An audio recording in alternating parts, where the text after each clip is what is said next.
Class, it's Mr. Ng, and I wanted to show you how to heat up your can again because, well, I'm not here. And I really need you to know what is happening in here because that's kind of our big idea for KMT, for kinetic molecular theory. So to heat up this can, we need a little bit of water.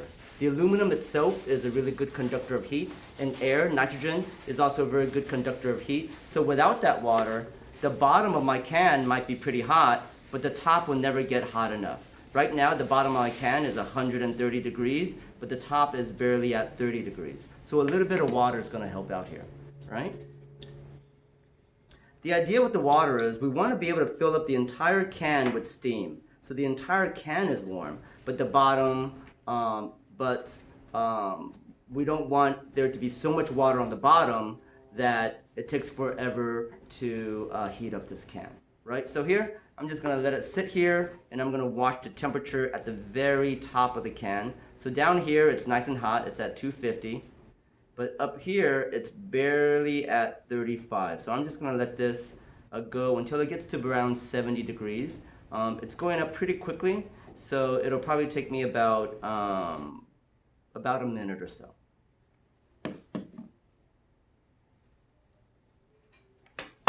Okay, so it's been about a minute, and I'm measuring the heat on top, and it looks to be, right now it says 67 degrees, and it's going up. So if I just wait maybe 30 seconds or so, it should go up. Oh, now I'm watching it kind of go up and down. So that's a sign that my can is running out of water, right?